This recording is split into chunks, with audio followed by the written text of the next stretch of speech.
soal spirituality. Mau dua orang, mau satu orang, dia berhak punya tempat khusus untuk bertemu Tuhan. Tapi ada dua ganjalan yang diwariskan oleh Pak SBY selain Candi Ambalang.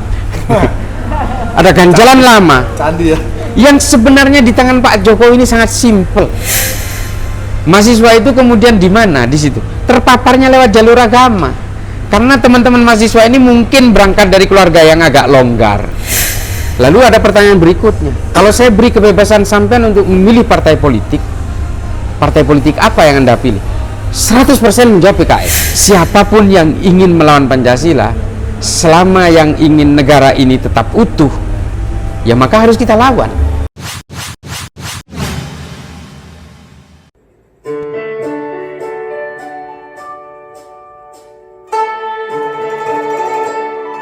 Balik ke agama Mas. Ada satu problem besar zaman SBY, keluarnya peraturan SKB 2 Menteri. Ini kan masih problem besar sebenarnya. Problem. Karena Menteri Agama sekarang ini kebetulan orang yang sangat pro dengan untuk memperjuangkan pluralisme. Ini harapan itu gede loh ya, Be. ya karena memang begini. sampai loyo lagi kayak yang kemarin jenderal dikira bisa, ternyata nggak bisa loyo juga. Tak bisa. Jadi soal SKB 2 Menteri itu adalah suara saya paling awal, ya. Saya paling awal setiap saya ketemu pejabat. Sejak dulu ya begitu. Dari sejak zaman saya masih aktif di partai, itu yang selalu saya suara. Mahasiswa dulu partai apa? Saya dulu Demokrat. Oh. Zamannya Mas Anas. Punya beban moral berarti Mas ya? Udah nggak ada sama sekali. Carno wis. Karena sama MI-nya ya. Iya. Iya, betul. Kita dulu satu grup. Jadi Oke. Terus Mas. nah, itu kemudian ya, ini kan produknya SBY, SKB 2 Menteri, surat keputusan bersama 2 Menteri tentang pendirian rumah ibadah bagi non-Islam. Bagi non-Islam ini sebenarnya produknya Pak SBY. Entah apa tujuannya, entah untuk kepentingan politik kanan atau apa, saya nggak tahu. Ini kan semua dibuat berdasarkan statistik, demografis. Ini dibuat pertimbangannya adalah ketika tidak ada orang Kristen di situ, berarti tidak boleh didirikan gereja. Kalau orang Kristennya hanya 2 orang di satu kampung, bikin gereja nggak boleh. Ini kan aturannya ke sana, tujuannya. Tapi ini kan persoalannya adalah soal keilahian, soal spirituality. Mau 2 orang, mau 1 orang, dia berhak punya tempat khusus untuk bertemu Tuhan.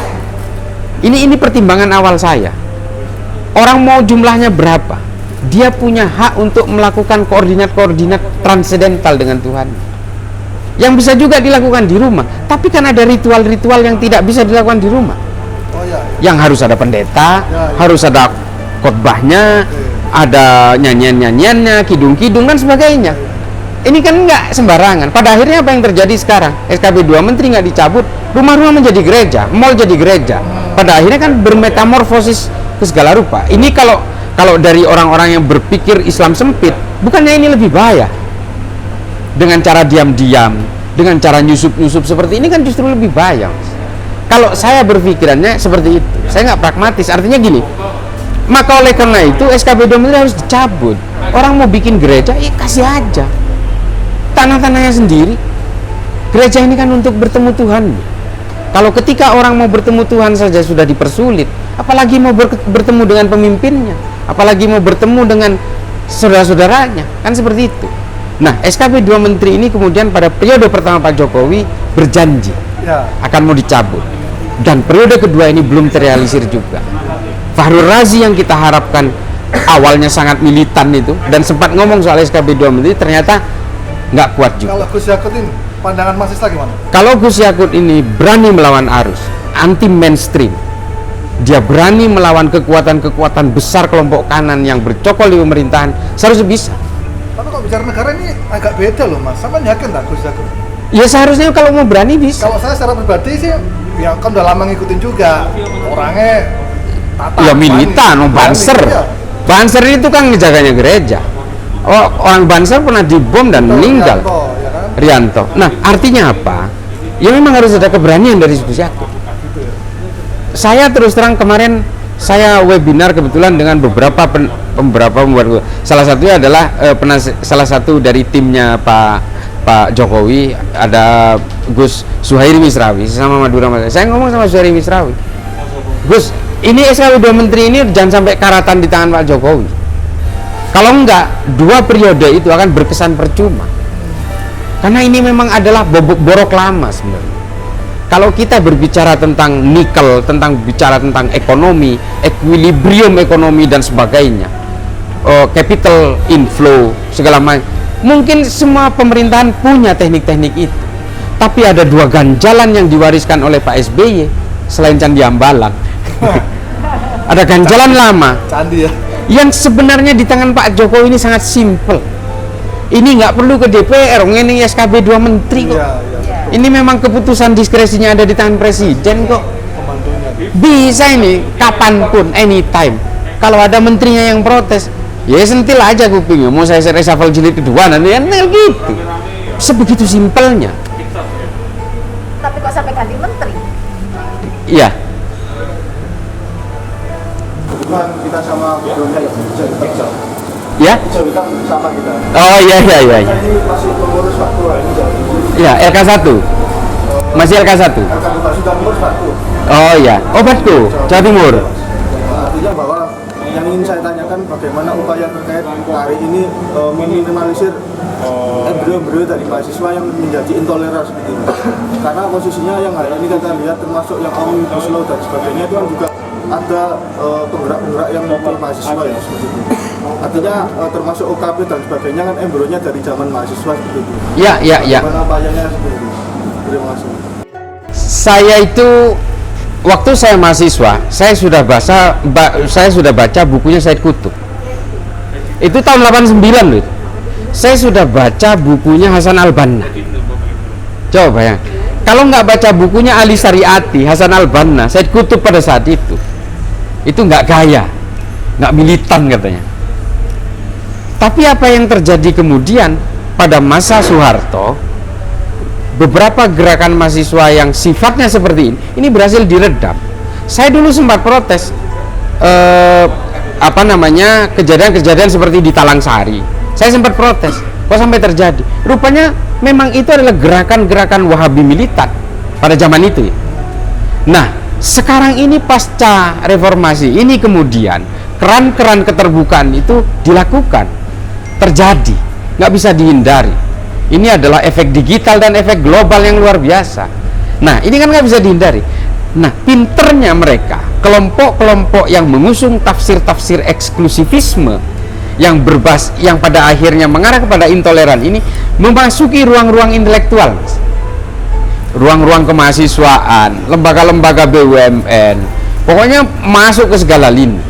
Yang paling awal mereka lakukan adalah menguasai masjid. Masjid dikuasai dulu, sama seperti Masjid Salman di ITB.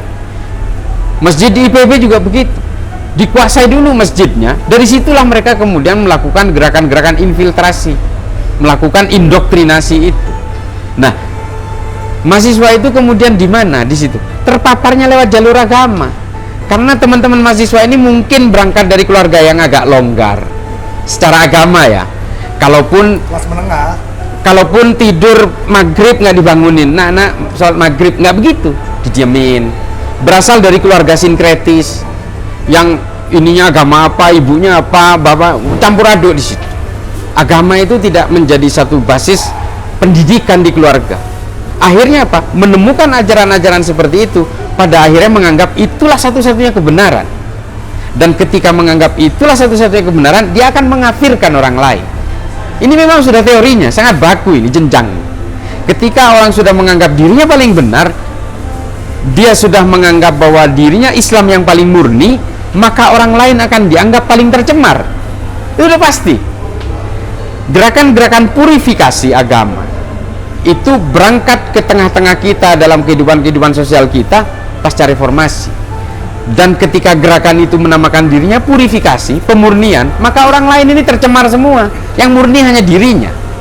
Itulah yang dinamakan gerakan-gerakan revivalis, yang sekarang itu kita kenal gerakan-gerakan salafi, wahabi dan sebagainya. Inilah yang masuk ke kampus-kampus. Pada akhirnya apa? Caranya adalah satu, ada gerakan intelektual yang menyadarkan mereka. Seperti apa yang saya lakukan sekarang ini. Mas Trio juga meskipun non muslim misalnya menggunakan media-media yang ada ini, kita harus sebarkan nih. Mas Dion nih, saya suka banget sering share gitu, itu salah satu cara, dan itu menurut saya itu salah satu jihad ketika kita mengusung kemanusiaan ini sebagai basis dari semua agama ini, termasuk Islam, dan menyuarakan itu, memintarkan masyarakat. Itu menurut saya itu yang berjihad sebenarnya, bukan ngelawan polisi di jalan tol. Satu hal yang mesti kita sadari adalah ya, untuk ini fenomena hijrah itu ya, fenomena hijrah Mas Trio. Orang itu tadinya merasa banyak dosa, lalu dia merasa bertobat, hijrah, tapi kemudian dia membuat orang lain tidak nyaman.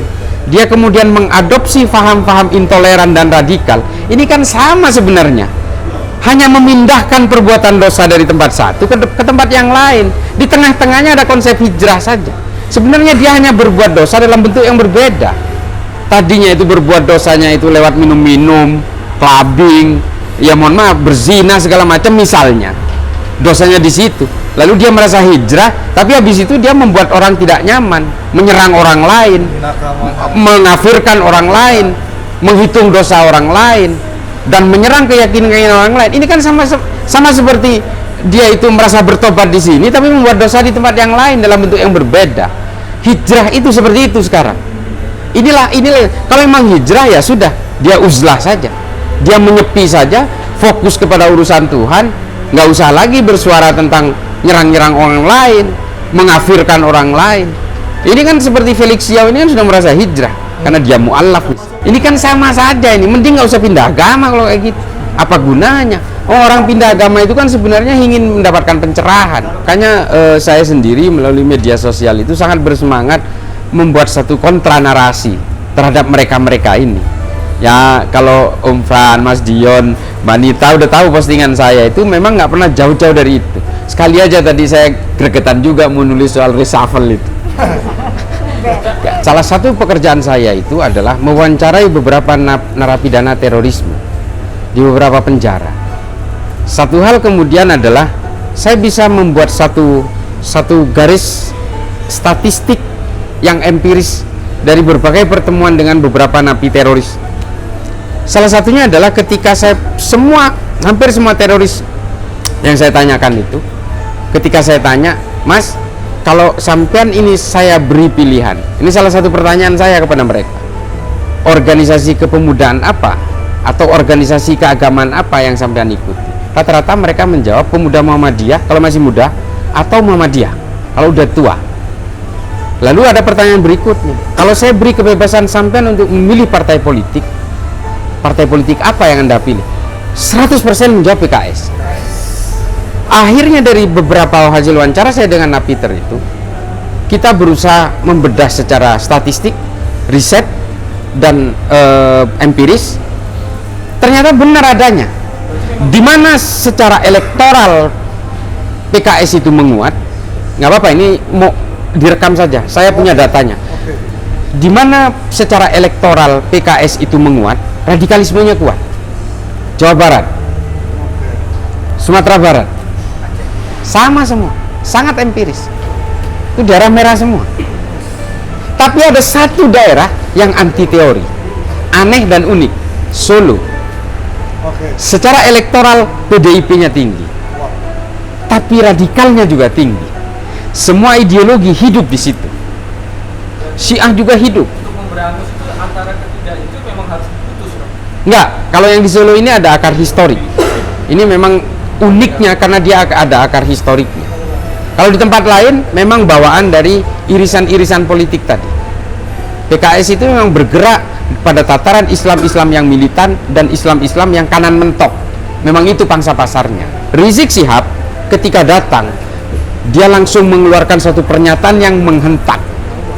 Syarat kepada pemerintah kalau pemerintah ingin berrekonsiliasi dengan Rizik Syihab, satu kuncinya, bebaskan tahanan-tahanan teroris. Ini kan dia sudah membuat irisan baru. Nggak berapa lama setelah itu dia menyatakan satu-satunya partai yang masih bagus di sini adalah PKS. Ini kan udah jelas sebenarnya. Artinya apa? Ini irisannya sama.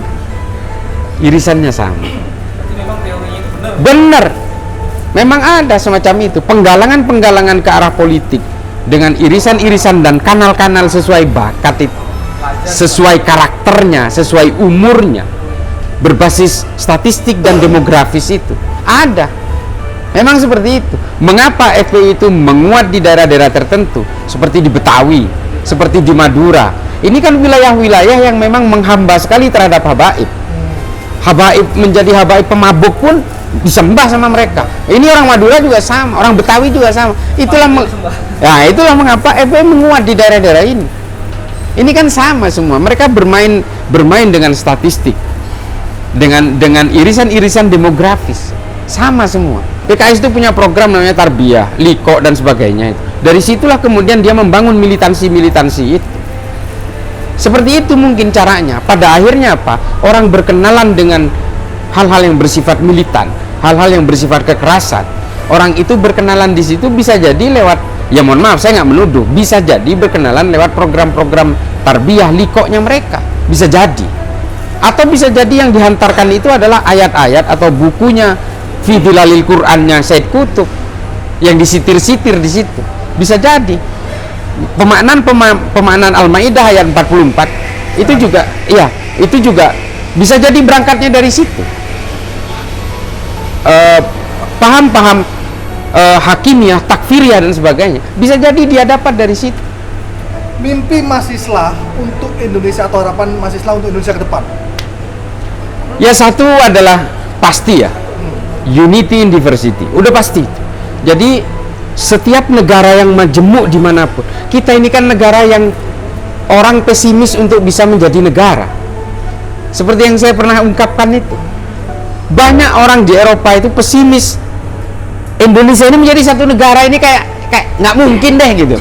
Sukunya juga ribuan, bahasanya ribuan, pulaunya 17.000 dan sebagainya. Ini kalau di negara lain, di Afrika atau di Eropa, kita ini mungkin udah pecah jadi 5 negara. Tapi kita berkeping-keping kayak gini, sukunya bermacam-macam, bahasanya bermacam-macam, bisa jadi satu negara. Ada yang aneh di situ. Apa? Ya Pancasila. Siapapun yang ingin melawan Pancasila, selama yang ingin negara ini tetap utuh, ya maka harus kita lawan, harus kita hilangkan. Program kita ke depan adalah jangan sampai dipindahkan konflik hari ini ke masa depan. Konflik hari ini harus diselesaikan hari ini supaya di masa depan konflik ini tidak ada lagi. Ini aja cita-cita saya. Kalau saya sih, mengapa gerakan-gerakan intelektual seperti ini kita lakukan. Thank you, terima kasih viewers. Saksikan terus video kami selanjutnya. Terima kasih, salam damai Nusantara.